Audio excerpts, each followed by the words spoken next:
What's that? Our new Space Coast Credit Union watchdog. Watchdog.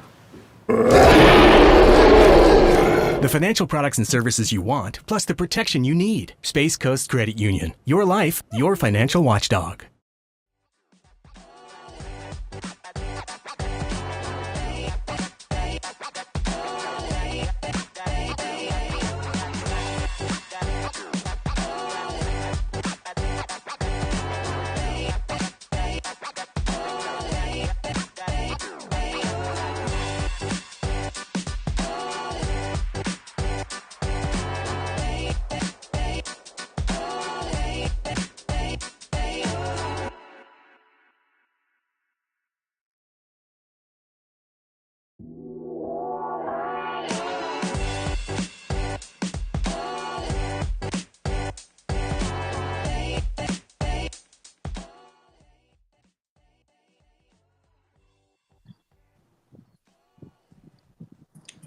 This is reality week. Sunday's loss at Houston drilled home 1 point for Dolphins fans. Your team's not going to the Super Bowl this year. Hello, everybody, and welcome to this week's edition of Dolphins Deep Dive with Perk. I am Chris Perkins, your host, your South Florida Sun Sentinel Miami Dolphins columnist. That is David Furones, your South Florida Sun Sentinel Miami Dolphins writer. Furones, did I see an illegitimate tweet from you that the Dolphins have a 22% chance of making the playoffs? Was that from our boy Adam Beasley's Pro Football Network? Do I have that right? Yeah, so you crushing all Super Bowl hopes might be a little premature because apparently, and I don't know how they have 22% chance, and New York Times playoff predictor has 6% chance. Maybe the truth is somewhere in the middle, but we're treating this show like we do each one as our Super Bowl. That's it, baby. We're going 1-0 this week, and we're going to be Super Bowl champs. That's it, baby. Hey, we welcome our audience watching on YouTube. As always, we invite you to leave questions, thoughts, comments on our live chat, the best place to get intelligent Dolphins conversation. We also remind you, if you miss any part of this show, you can get the podcast on Apple, Spotify, Amazon, or wherever you get your podcasts. And we would like to tell you that you can get our weekly newsletter, The Fins Flash, by scanning the QR code that is shown on your screen right now. So the Dolphins go to Houston. They lose. People want heads to roll. I understand it is a very emotional time. I will talk you through it. Me and Furones will help you look at the present. We'll help you look at the past. We'll tell you what the future should look like. We'll share, we'll laugh, we'll grieve, we'll have fun. As we always say, there's an ocean of possibilities. Let's dive in. All right, David. Look, I think that's the first time I've ever called you David. Where the hell did that come from? No, Furones, look. Maybe early on when I was like a Cub high school sports reporter. And that was how you were introduced to me. But I don't know where that came from. I never call you David. All right, Furones. So we're back to normal now. We're back to normal here. We're going to discuss the pros and cons of keeping Chris Grier and Mike McDaniel around. I'm somebody who favors keeping them around. I've been heavily critical of them and the things that they do, but I don't think that they deserve to be fired. Now, look, some of the pros to bringing them back, they've had back-to-back playoff appearances before this season. They had a good offense. They worked well with Tua. Some of the cons, they don't have a playoff win. They had a one-dimensional offense. They can't win on the road. They can't win in December. They can't win against playoff teams, et cetera, et cetera, et cetera. Furones, what are your thoughts on the pros and cons of keeping Grier and McDaniel?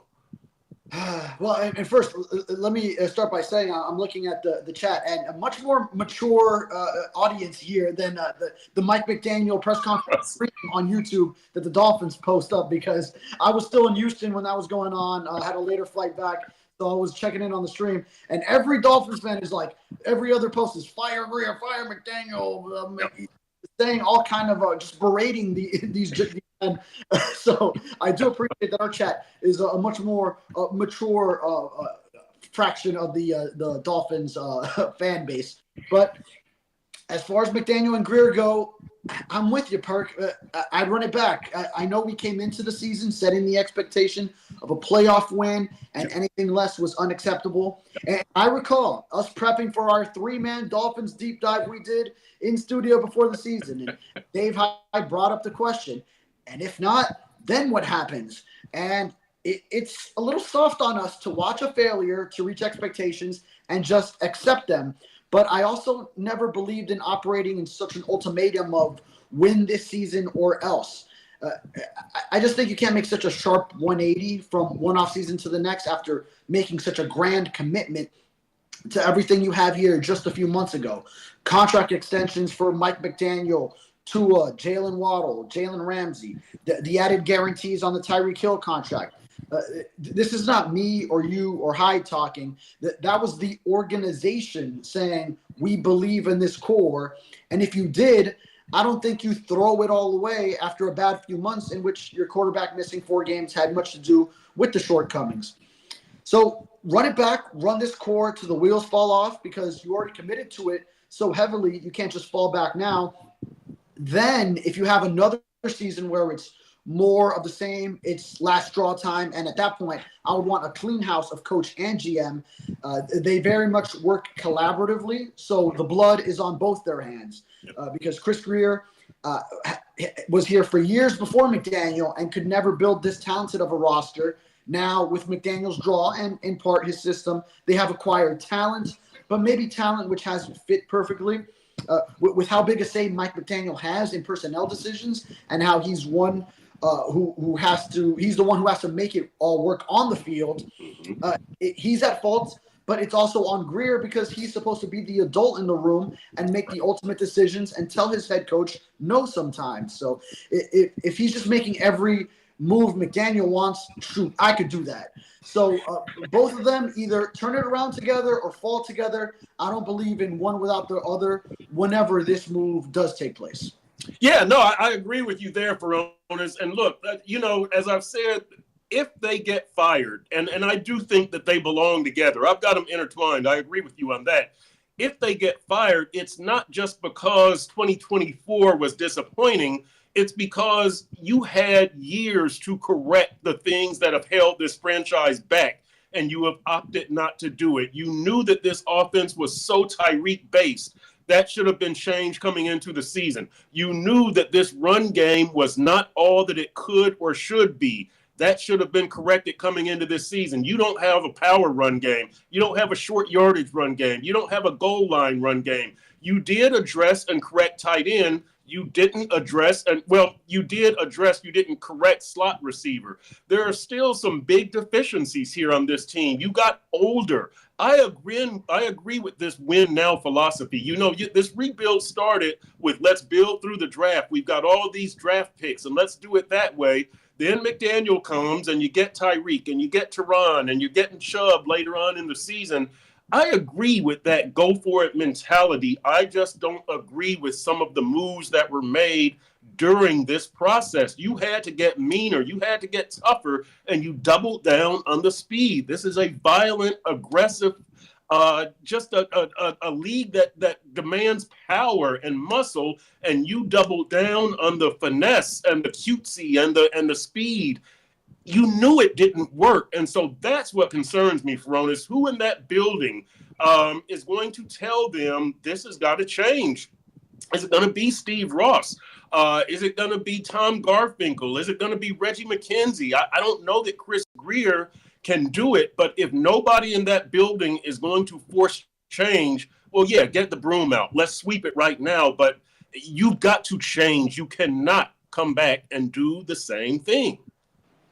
Yeah, Perk, you can put so much on having the quarterback miss 4 games, but this run game too, which you had going a little bit when Tua was out, but it goes from first last year in yards per carry to now 31st in the league. So outside zone run has been figured out. So it's not just okay, Tyreek Hill, you're struggling to get the ball to him, which, as we said on the field at NRG Stadium, wasn't he receiving all that defensive attention previously, and you still were able to find ways to get him the ball? So something's going wrong there. But then also the run game has just taken a dive, a deep dive, if you will, as we are on this program.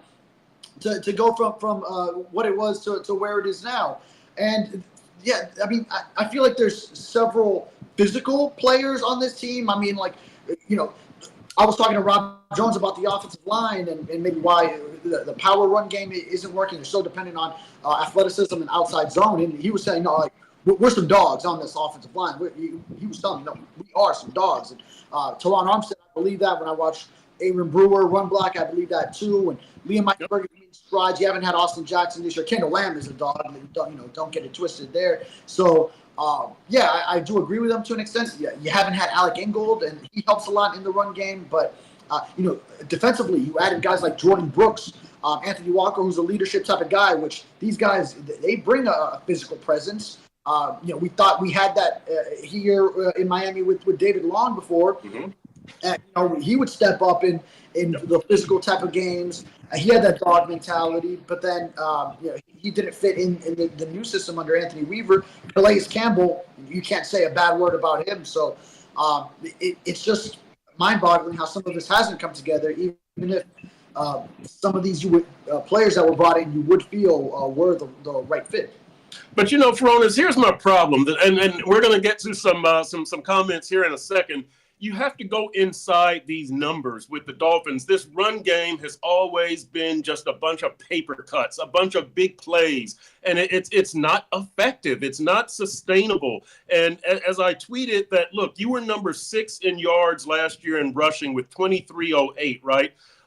You got a quarter of those yards in 2 games when you rushed for 350 against Denver and 222 against the Giants. That's you rushed for 47% of your yards in the first 6 games, 1,091 of those yards, and you're getting all these yards, and they're not adding up to significant victories. So you were 0-4 when you rushed for 100 yards against playoff teams, right? You had 154 yards rushing in that 56-19 butt kicking against Baltimore. You rushed for 142 in the 48-20 butt kicking at Buffalo. You rushed for 158 against Tennessee. Like in a loss, these yards don't mean anything. And I know that the Dolphins know that. If I know that, they know that. But why didn't they do anything about it?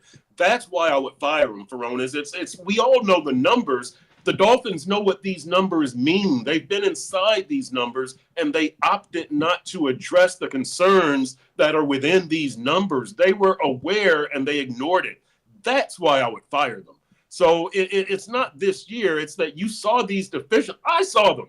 I know they saw. I don't know more about football than anybody in that building. If I saw it, why didn't they see it, and why didn't they address it?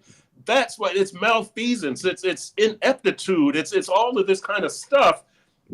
I'm still willing to give them a second chance, though. They did accumulate good talent. They know football, but you've got to have a different mentality, a different strategy, a different philosophy. Things have got to change. It's a culture change, but you don't necessarily need new people. I think the current people can usher in this change.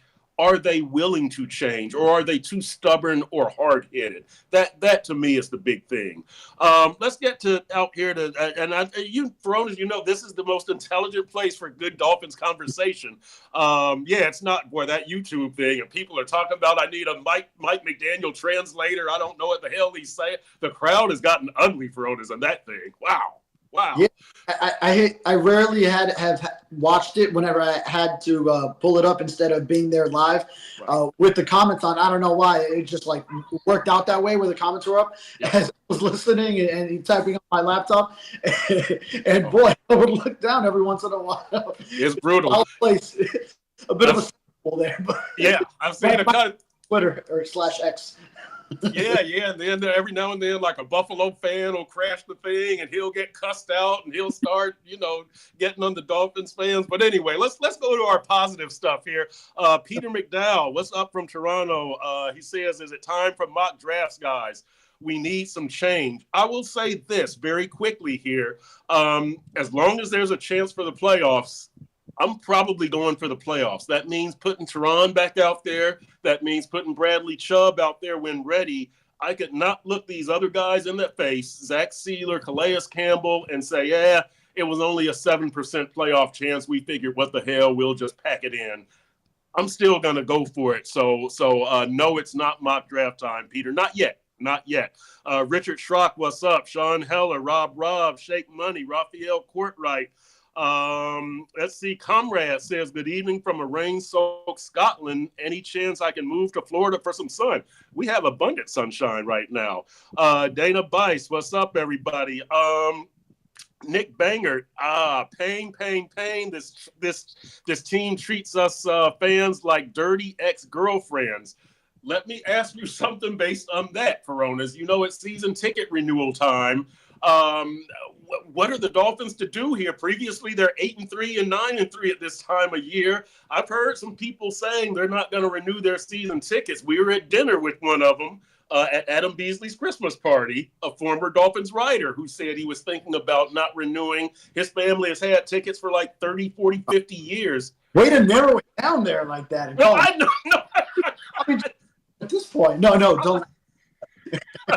I'm not giving up my source. I'm just saying a source close to one of my sources. Yes. I'm not gonna name the person thinking about dropping tickets. But how bad do you think this season ticket situation is right now, and potentially could be? Let's say the Dolphins go, 7-10 as opposed to 9-8. Is season ticket sales a legit concern, do you think, for Steve Ross? And would that spur him to act on Grier or McDaniel? Quite possibly. I mean, I know a lot of fans were even upset the last 2 years as the team had improved and made back-to-back playoff appearances because I was hearing a lot about prices went up so much. So, I mean, they were pretty relentless in raising prices when it looked good, and then now this same core isn't looking too good. So I don't know what they're going to do keeping these prices this high, and based on the expectation of winning, and then now it didn't work out this way. So I don't fault some fans, but we know a lot of these fans, they are Dolphin fans to the core, and they're not giving up on season tickets. You're going to see those same faces out there, diehards. They went through too many down years, too many lean years to give up so easily. Evan Langley says, Perk, have some balls, man. Come on, Evan. I mean, look, I see. I feel children watch this show, and at least filter it out when you. No. Have some gall or something. No. We're on the internet, man. The FCC can't touch us. I'll say this. I don't think that firing everybody is necessarily the answer here, because again, you're so committed. You're so committed contractually and with Tua also. Honestly, if you get, I don't like the piecemeal approach, because okay, so let's throw out some names here. I know Louis Riddick is a guy who loves Tua, right? And that's what everybody is saying on X and on social media. So you can bring him in, but do you want to bring in another guy who could possibly be a rubber stamp to Mike McDaniel? And you love Tua, so hey, let's get Tua some more speed. And Louis Riddick says, okay, let's get him some more speed. And no, you need some more muscle. You need some more aggression. Do you want somebody who's going to be a rubber stamp for Mike McDaniel? Or if you go the other way, are you inviting the same dysfunction that you had before with Jeff Ireland and Dennis Hickey and Mike Tannenbaum, where three people are in Steve Ross's ear saying, hey, here's what's going on. I don't like it. Right? So it's a big decision. And I know there's middle ground. It's not either keep these guys or invite dysfunction. There is middle ground. I just tend to lean toward keeping these guys. Yeah, and I mean, you want to talk about showing some balls. I mean, right now, balls would be actually saying what we're saying, because it would be easy to just add to the pylon. Everyone, all these fans want to just pile it on and say fire everyone. It would be easy for us to just agree with everyone and placate them. So actually, I mean, I think we're being contrarians in what the larger belief is. So, I mean, showing some sense of belief when things are down, because right now the obvious thing would be to say, oh, just get rid of everyone and make everyone that's watching happy. But yeah, I mean, I would give it another year with the understanding, though, that you're starting to run out of time, and now the seats are very warm going into next year, because it's just unacceptable what has been seen this year. And then, but you committed so much. It's also based on how much the franchise already committed to this. Where if they had maintained some of that flexibility that you wanted to see, I remember you saying specifically maintain some flexibility. So they already went kind of wrong there. Once now you're in that position, Right. you do have to run it a little bit longer because you committed to the core. And now if it goes awry another year, now you're really set on you got to start brand new. And let me ask you this, and we'll ask a couple of more. I'll throw this out there, and I'll read a couple of more comments here, because I want to get the fans' answer to this also, and your answer. If I'm Steve Ross, I hold it against Mike McDaniel that you saw this practice by Tua and you ran inside and banged on the table. We got to sign this guy to an extension. And now look. And now freaking look. You knew what Tua was before you saw that practice. Chris Grier knew. Steve Ross should have known, but he's not a football guy. Garfinkel should have known.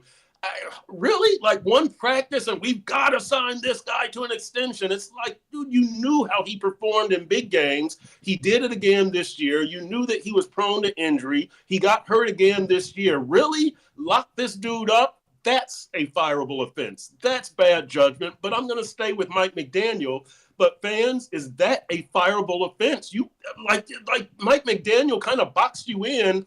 Steve Ross should have known better. Chris Grier should have known better. Tom Garfinkel should have known better. But again, you're kind of boxed in. But boy, I really hold that against Mike McDaniel also. Right. But so they did box themselves in. So now you are in that position, and it would just be like a halfway switch because you still. So whoever you bring in, they still have to inherit all those contracts.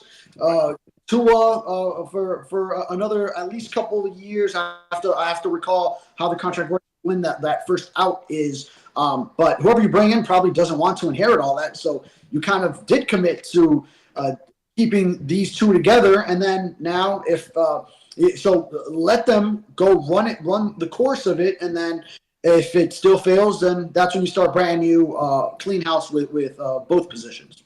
Yeah, I would tend to agree.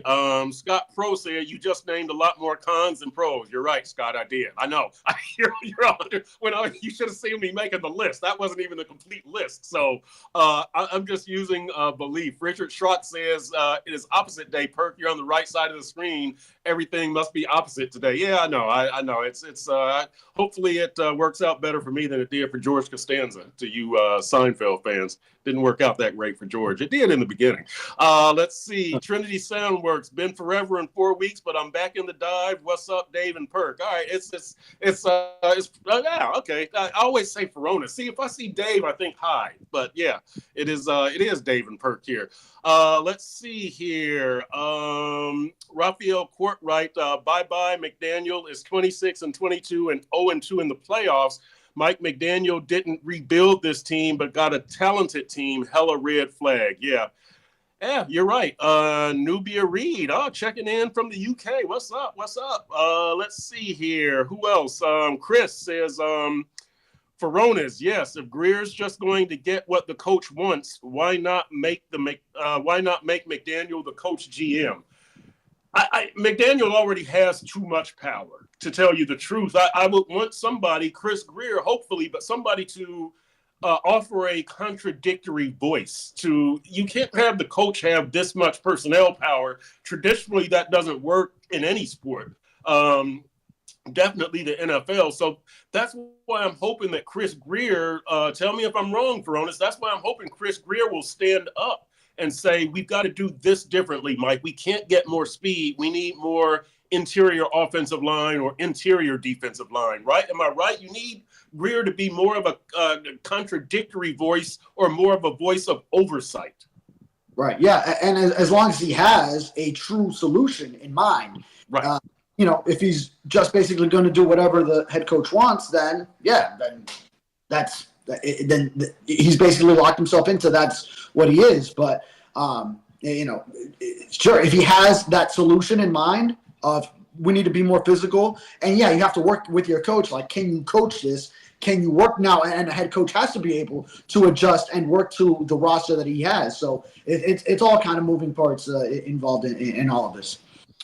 Fleming Law, what's up? Fleming Law says, fire everyone, trade Tua. Now, here's the interesting thing, Fleming Law. Before the show, remember I asked Furones, I said, Tua is your most valuable asset. He is. He's more valuable than Tyreek. But trading Tua, which is out of the question, by the way, that's totally off the table. But trading Tua would kind of be cashing in on the whole thing, right? You would be saying, because now you got to get a new quarterback, and you don't want an unproven quarterback throwing to Tyreek and Jalen Waddle and Jonnu Smith. Like, while you have this talent, you got to make the most of it, right? So I understand where you're coming from, because if you say fire you're talking about sweeping it all out, and Tyreek and Waddle and them probably won't be here anyway. But I'm ready to give it one more shot. Yeah. Teams would want to trade for Tua under maybe the perception outside that he's a system quarterback benefiting from Mike McDaniel's system with Tyreek Hill and Jalen Waddle. So I don't know how many other teams would be that hungry to go and trade for him. How many quarterback needy teams would rather do that and take on his contract on top of it rather than just draft their next quarterback? I will say this, though, and I've told you this. I talked to a few of the Dolphins quarterbacks about the value of being in the Shanahan system. Tim Boyle, C.J. Beathard, Skylar Thompson. You can move around the league pretty easily. So Tua does have that to his advantage. Now, I don't think that, Brock Purdy or Jordan Love are about to lose their job if Tua comes on the market. But if you have that experience in the Shanahan system, how many teams run it, Furones? At maybe 10, 12? You have some good value around the league. You don't have to be coached up into it. As Darrell Bevel was saying, the footwork that we do here in Miami is very different. It's very intricate. They've already been trained in it. So you do have, I guess, a leg up on some of the competition in the league, being in the Shanahan system. Struggle so much to find a competent backup quarterback that could enter. Yes. Yep. It's so prevalent, right? Yeah. Be Stuck the Poet, what's up? Dana Bice, I saw you on Twitter, on X, Dana. Billy Batson, Mal Be Crazy, what's up? Let's see who else. Chris says it's pretty clear that McDaniel and Tua have been held back by this roster. Pete's takes, Perk, all these screen passes are extensions of the run, so we're not far off if you think of it that way. I would disagree, because I think these screen passes are they don't show the necessary power or aggression or attitude or mentality that you need, that you want. It's still cutesy. It's still finesse. It's still speed.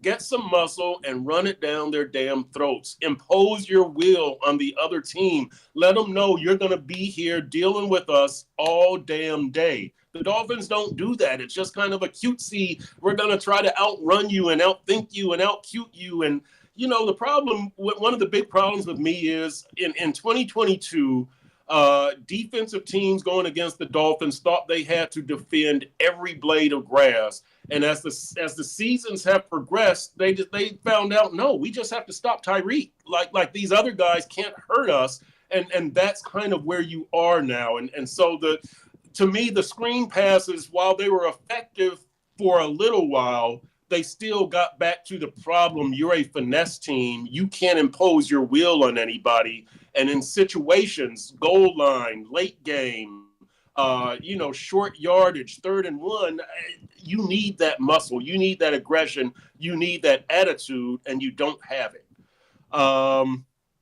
Let's see here. Mal Be Crazy. Chris, stop it. You've covered this team long enough to know what's going to happen. Ooh, I know. I hope that doesn't mean Grier and McDaniel come back and the finesse thing stays and nothing changes, but I'm afraid that kind of is what that means. All right, Furones, let's migrate on to segment number 2 here. And this is one that I want to hear from the fans on also. Do you try to go 9-8 this year, or do you play for 2025? Like, are you trying to win these last 3 games? Are you playing Teron Armstead? Are you playing Jordan Poyer? Are you playing Kendall Lamb? Are you playing Chubb? Are you putting Tua out there the whole time? What do you think, Furones? Who plays? Are you trying to go for 9-8 and go for the playoffs? Or do you say, I want to see Patrick, Paul, Teron, you take the rest of the season off? Yeah, well, you and me and fans can go ahead and give up on the season before elimination, which the Dolphins are not yet eliminated. But as NFL paid players, coaches, and personnel, you better be trying to win games until you are officially mathematically eliminated, unless you actually are one of those tanking teams. Which are like the Raiders and the Giants, which right now would be catastrophic if one of them unnecessarily wins a game and then they shoot down in the draft and up in the standings, as those teams are trying to get like Shador Sanders and Cam Ward to be the next quarterback of their franchises. Which, by the way, myself as a Miami Hurricanes alum, I'm just devastated to know that the Raiders are going to ruin Cam Ward. But last 3 games, as I wrote in Monday's follow-up story to the loss to the Texans, it made me about saving jobs with this stretch. If the Dolphins finish 9-8, they can go into the offseason feeling justified to the point of the 4 games that Tua missed and saying they could have gone 3-1 if they had him in that stretch, and instead going 1-3, say those 2 games were the reason why they fell short of last year's 11-6. That would actually be specifically the math on that. So I know a lot of fans don't want to hear that, but that's how I think it would be viewed internally within the organization, and saying that was why this season went awry, and that the Dolphins would feel justified in running it back if they did. So, I mean, and that's why I say, and then you still have to work until you are eliminated. So they got a home game against the 49ers, and then they have road games against teams that are already eliminated in the Browns and the Jets. Those are going to be tough, maybe cold environments. I know how you feel about that, and that's not a factor. But the Chargers losing to the Buccaneers this past Sunday sort of counteracted the Dolphins' loss to the Texans. The Dolphins actually would have been in a great position had they won, but there is still some hope left going that route of the Chargers now, or maybe even if the Broncos lose 3 in a row, they have a tough schedule. But they're running out of ways in. As far as within the organization, you have to go for it until you are officially out, especially in a season that was always a win-now season. Yeah, no, I'm look, and let me say this because I've said this before. I don't move the goalpost. The measure of a successful season this year was winning a playoff game. It doesn't look like that's going to happen. Doesn't mean that you have to fire everybody. Doesn't mean that the season was a total failure. It was definitely not a success. Is it going to end up being a failure? Probably. But having said that, I'm going for it. As long as there's a chance that I can make the playoffs, I'm going for it. I'm trying to finish 9-8, and let's see what happens. I owe it to myself. I owe it to the fans. I owe it to everybody in that locker room. I can't look Calais Campbell in the eye if I'm Mike McDaniel and say, yes, I denied you a chance to go to Baltimore, but right now we're going to pull Tua for these last 3 games. We're going to pull Teron for these last 3 games. Stick with us, Calais. Thanks for staying around. We ruined your last season, but thanks for staying. I mean, come on. And plus you do have to see who can play and who can't play. Look, your safety situation is probably it's pretty dire, right? Javon's not coming back. Jordan Poyer's not coming back. But I'm still trotting both of them out there every Sunday if that's my best chance to win. If I have a better chance to win with Poyer than Elijah Campbell, I'm trotting Poyer out there. I know I need to see if Elijah can play, but I'm trying to win this year right now. because you don't know what can happen. If you would feel awfully damn stupid if 9-8 would have gotten you in and you finished 8-9 because you didn't play Tehran and you didn't play, whoever. So 100%, not even a question. I am going for it. I'm trying to finish 9-8 this season. Yeah. You talk about an eye toward the future, and yes, Jordan Poyer, Javon Holland probably not going to be here. I would believe Javon Holland leaves in free agency, maybe gets some sort of a bag somewhere else, but I don't think it will be from the Dolphins, and it shouldn't be from the Dolphins. Jordan Poyer, obviously, at this stage in his career, showed a significant decline in his play. There were already some signs of it at the end of his time in Buffalo, and I think that's why the Bills moved on from him, and they could see it coming.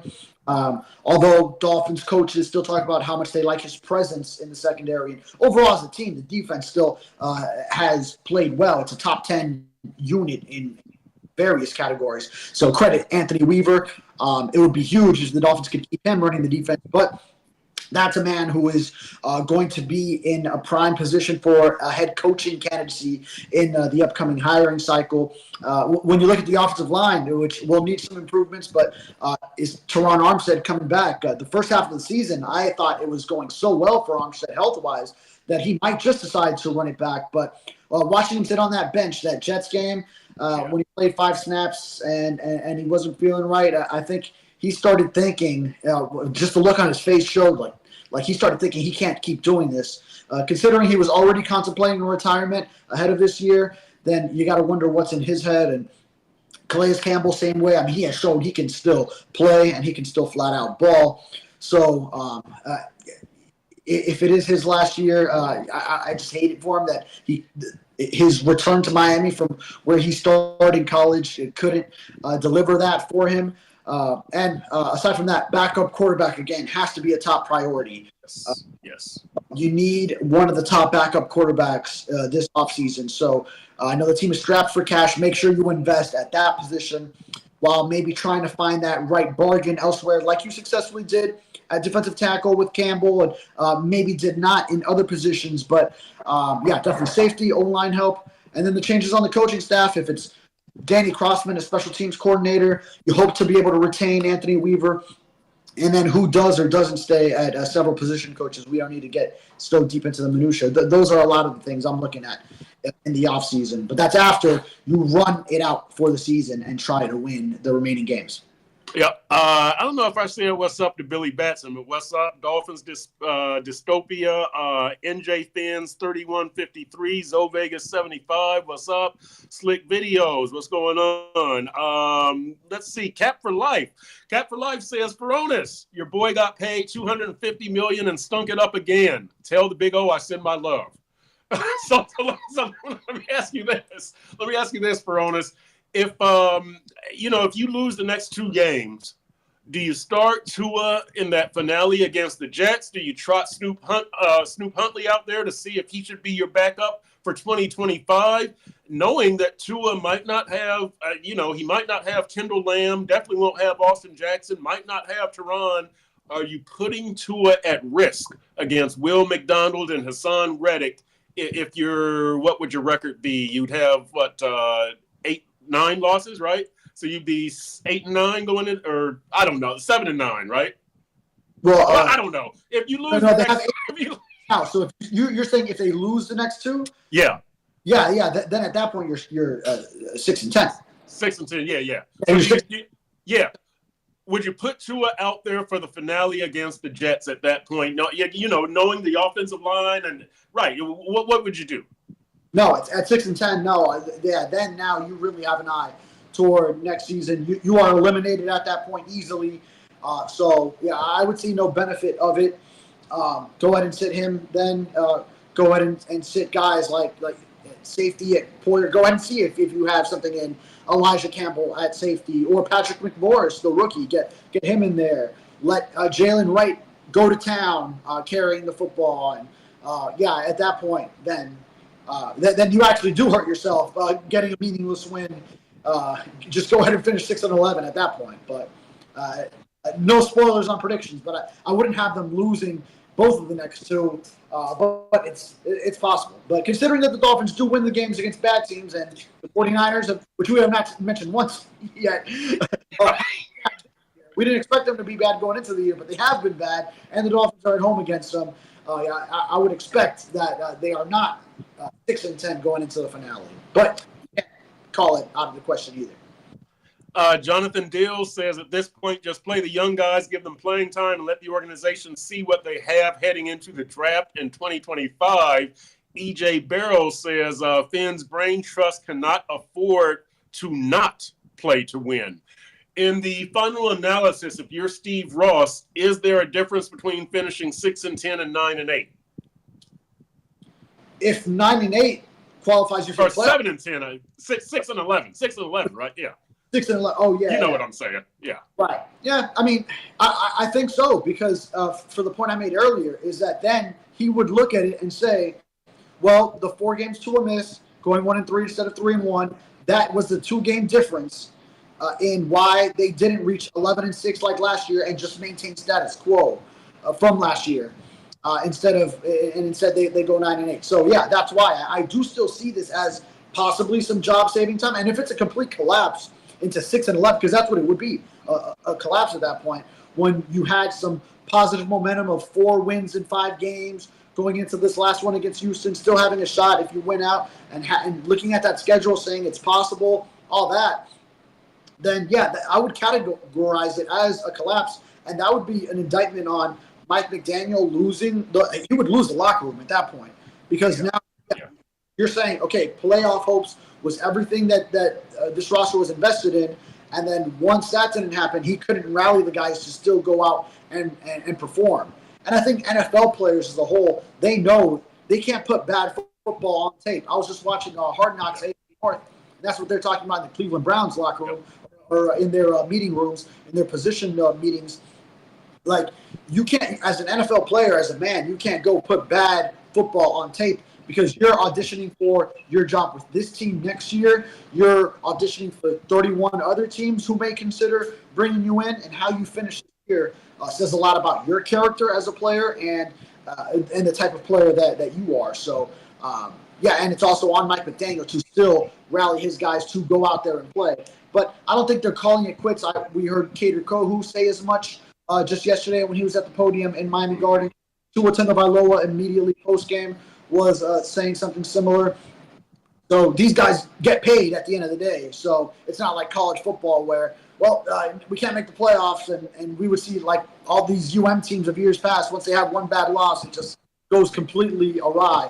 These guys still get paid and still have to put a product on the field. Yep. All right. So you know what time it is now, baby. You know what time it is now. That's right. It is time for the segment that is always in demand, one of the top 4 segments on this 4-segment show. It is the Furones bonus. Oh, the Furones bonus. I love it, baby. I love it. All right, Furones, here's what you're telling us today. You are going to tell us what is the biggest narrative that the Dolphins have to dismiss as they build their 2025 roster. Now, you know there's a lot of possibilities out there. Can't beat a playoff team, can't win on the road, can't beat Buffalo, can't win in December. There's all kinds of narratives. Furones, what's the biggest one that the Dolphins need to dismiss as they build the 2025 roster? And when you ask this question, you're asking what they need to have their eyes set on for how they build the roster, make tweaks on the roster going into next season. Which one of these? Then I think if the goal is to win in the playoffs and compete for a Super Bowl, you got to beat Buffalo. You got to go through the Buffalo Bills, because you need to supplant them in the division, because that's the way you get your path to home playoff games in January. I think you want to be at home in January. You don't want another repeat of going into negative degree weather in the city. Although you continue to say it's not a factor. It's not a factor for Miami. But look at the franchise's record in games in their coldest games ever. It's not good.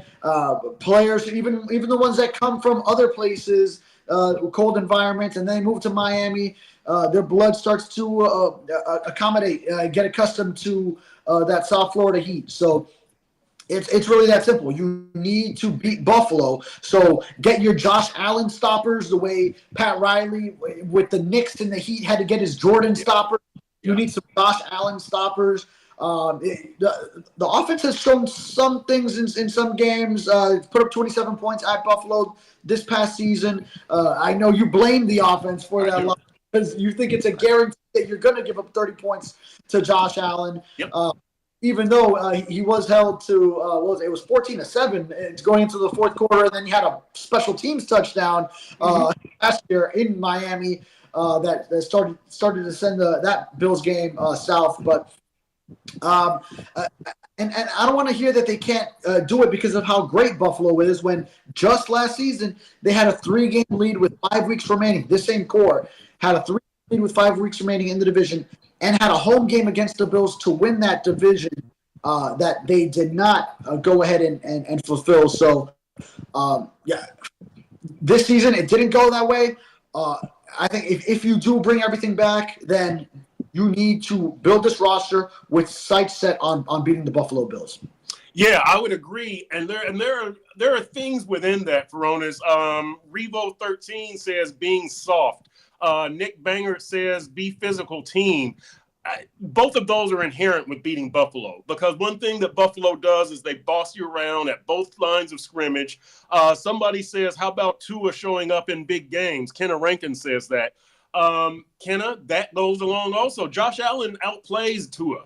And so, I know that you all are talking about different aspects of this, but all of this is necessary to beat Buffalo.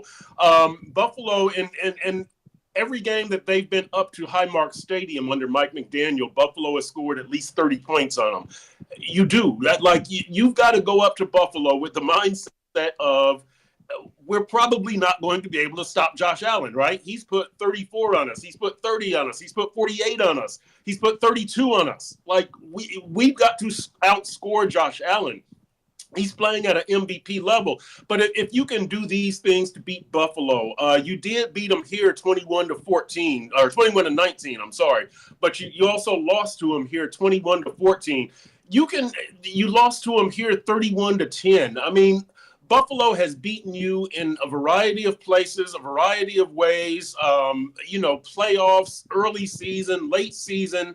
If you can beat Buffalo, you probably have addressed Tua playing in big games, winning on the road, winning in December, beating playoff caliber teams, getting a home playoff game. You probably address all of that stuff. So yeah, Furones, I would agree with you. If you can beat Buffalo, you can check a lot of those things off of your list. So I would agree with you. That's a very good thing to need to knock down next season. Slick Videos says biggest narrative, Tua needs to throw better. I keep saying this. You guys know I'm not a Tua pom-pom waving cheerleader, but Tua is a quality quarterback. You can win a Super Bowl with Tua. You can win a Super Bowl with Mike McDaniel, but the Dolphins need to realize that you don't have Andy Reid, Patrick Mahomes here. They're not going to work miracles. You need to build around them. They aren't going to do 70% of the lifting like Andy Reid and Patrick Mahomes, which I shouldn't even say that because I'm the one who always says Kansas City won the Super Bowl with defense last year. But you know what I mean. This is not a Harbaugh, Lamar Jackson union.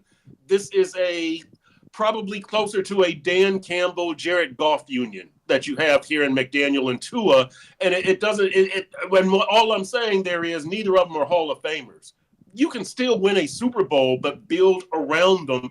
Don't expect them to carry a huge part of the load because that's not what they do. So if you go into next season knowing that, I think you're also ahead of the game.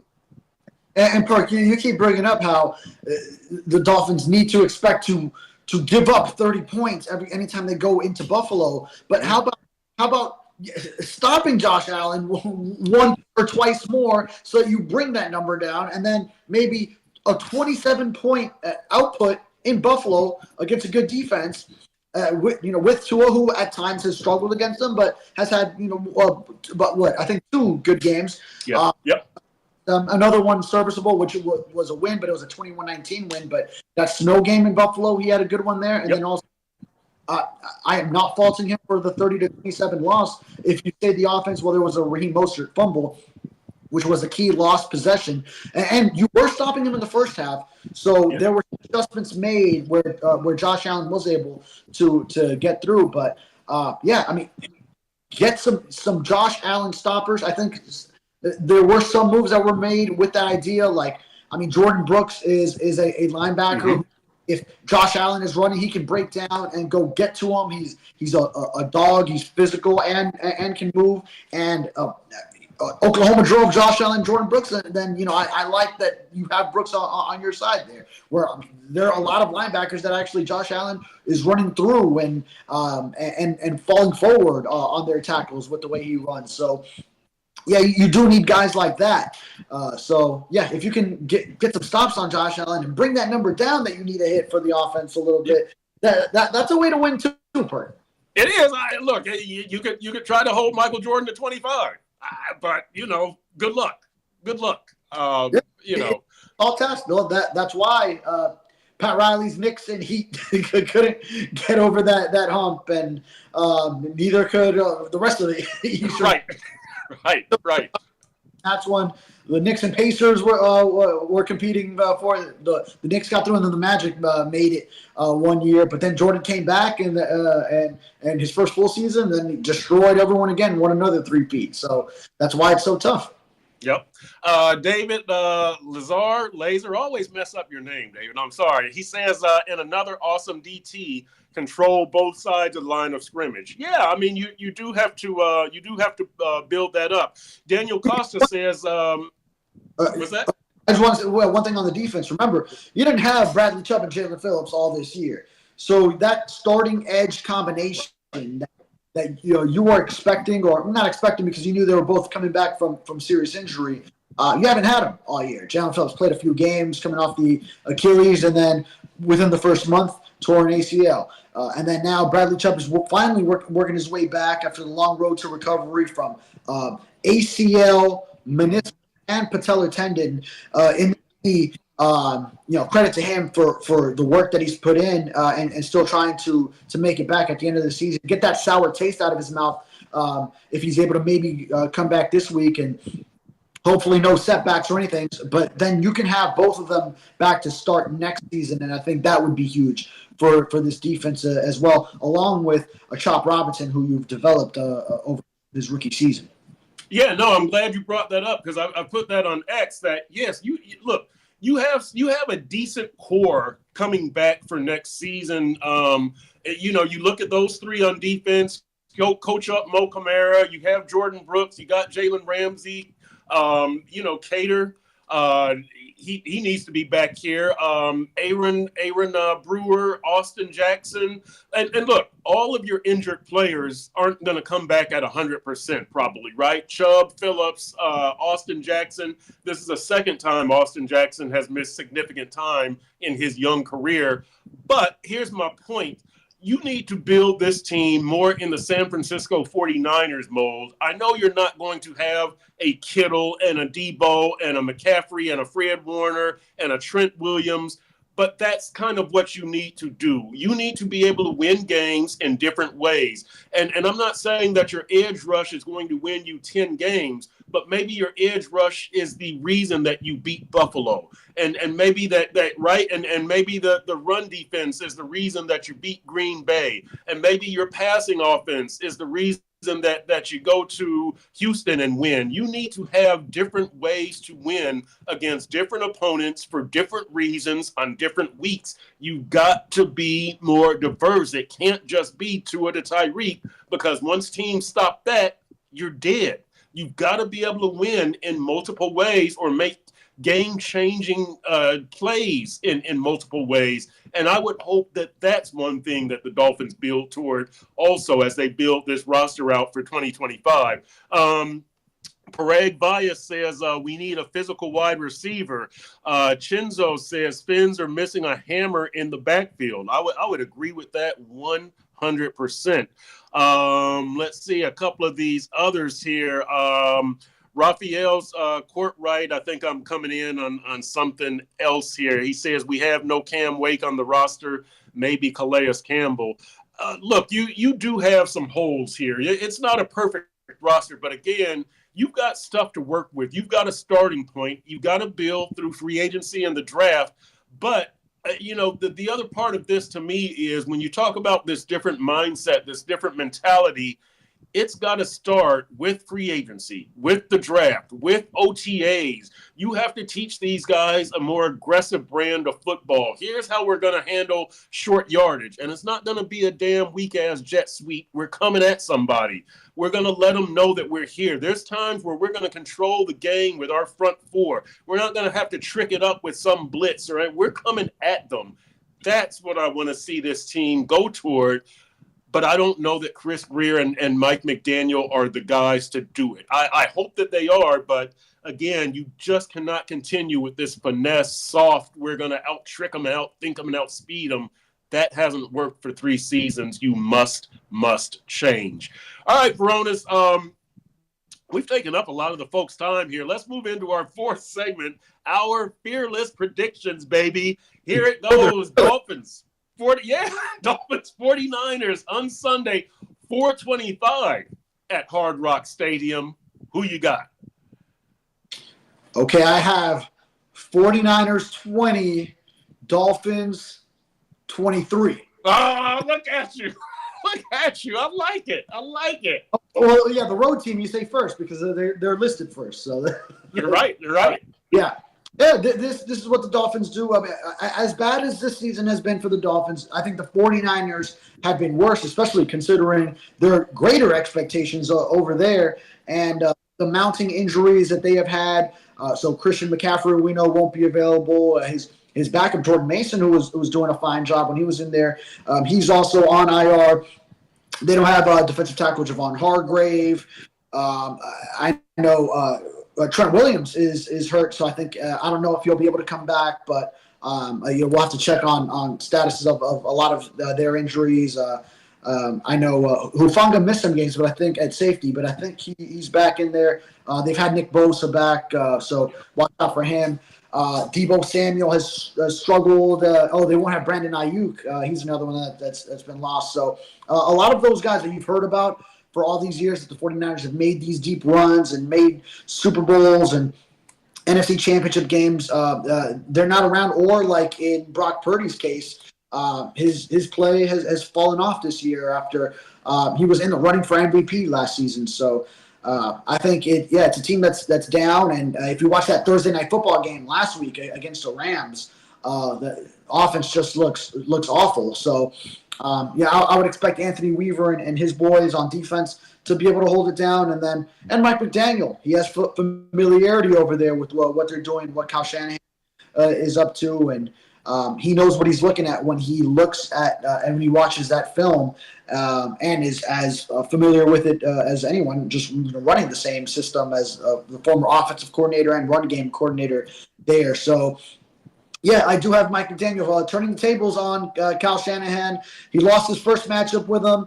I know sometimes like those coaches that he's known well, it hasn't gone his way, like it didn't with D'Amico Ryans last year. They were on that 49ers coaching staff together. I know, he did beat Sean McVay earlier this year, but he's 0-2 against Matt LaFleur, for example. He has done well against Robert Saleh. He was, 3-1 against them, and didn't get to face him this year because Saleh was already fired with the Jets. But, I think McDaniel evens the score, him versus Shanahan, and they're 1-1 against each other after Sunday. Yeah, I would agree with you. I think McDaniel evens the score here. But look, this, as you say, this is a game that the Dolphins should win, right? It's a sub 500 team coming into the Dolphins' house, and I think the Dolphins should have some motivation just to get that bad taste of last week out of their mouth. I don't know, just talking to them in the locker room after the game, they seem to think that their playoff hopes are very, very dim. I don't think that that's necessarily why they're going to play, but I know that Aaron Brewer was one of the guys that I talked to who was saying, look, this is who you are as a man, as a team. You can't go out there and just lay down. You need to show something in these last few games. So we'll see how much that holds up. But I do think they should win. I do think that they'll be motivated to win. If they don't win this game, Furones, I don't know what happens when they Cleveland is next, right? We go to Cleveland. I don't know what happens when they go to Cleveland, but I do think that they'll come out fired up and kind of ready to win this, just because you don't want that Houston game to kind of be how you're remembered for this season. That was an ugly game. This will say a lot about Mike McDaniel as a motivator, because I think a lot of the motivation for much of the season was to dig yourself out of the early hole. You fell to 2-5 and then 2-6 when you lost at Buffalo, even though you competed to the very end and lost on a long field goal there. That was assisted by the penalty downfield on Jordan Poyer to get them down there. But from 2-6, they had this mentality of, we got to win every game. Tyreek Hill was saying it in the post-game talk in Orchard Park. And then, they started on that stretch. You knew realistically they still had another loss to give. So that's where that occurred at Green Bay. That was always going to be a tough one to get. So the next tough one that you looked at Houston, and whether they could get it done there, and that would be a huge determining factor, assuming that they could win every other game. So you ended up not getting that one. But I think the Dolphins' playoff chances are still a little bit better than they thought, because they were still just basing it off of, you need to get to 10-7 from that point. And if that would get you in, that would give you the help that you need. But they're not eliminated yet, and unless they lose, I'll have to look at scenarios. There is an elimination scenario, I believe. If the Chargers win and the Dolphins lose, then definitely, because then it's 3 games with 2 remaining. So then you're out of it, absolutely. But now you had the immediate disappointment of feeling your season was over, but then the week they'll start looking at it like, all right, hold on. There's still something that you got to fight for, so still keep going for it. And even if you already decided, hey, these games are just, let's see if something happens, it's a lot on Mike McDaniel as a motivator. Can he still get his guys to play, even when you feel like your chances are shot? Let me close with this, Furones. Do you think that anybody on the current roster, we've seen them play their last game already? Jordan Poyer, Teron Armstead. Let's see, who else would be on that list? Raheem. Javon Holland will be out there, but is there? We know Calais will be out there. Anybody? I guess Teron would really be at the top of that list. I think that he plays again, and I don't think he wants to go out. Like Kendall Lamb would be another one. Anybody that you think we've seen them play their last game already? Teron Armstead, would be at the top of the list. But considering it wasn't a season ender, then maybe. He does want to still give it another go as long as the team is alive. He would be there. You're saying as of now? Because or as the Dolphin, because I wouldn't see them back. Jordan Poyer, I don't see them bring them back. But these guys are going to be available, as will Raheem Mostert. But maybe their time with the Dolphins has come to an end, and obviously those guys are in their 30s now, aside from Holland, who would be a free agent and will probably just go elsewhere. One more thing real quick. What about Calais? If from where we sit now, if he wants to win a Super Bowl, is there any chance he comes back to this team? Yeah, he's up there. I mean, it's just he's got 38 this year. He'd be 39 this year. But, boy, what a season he had. You're saying, no, I mean, I just wouldn't count it out because of who he is and how he's still playing at such a high level and how he's able to keep himself healthy. He's the LeBron James of football out here. He's playing at this high level in a more physical sport and is keeping himself healthy. He hasn't even had any serious injury concerns all season. So it's basically up to him and what he wants to do.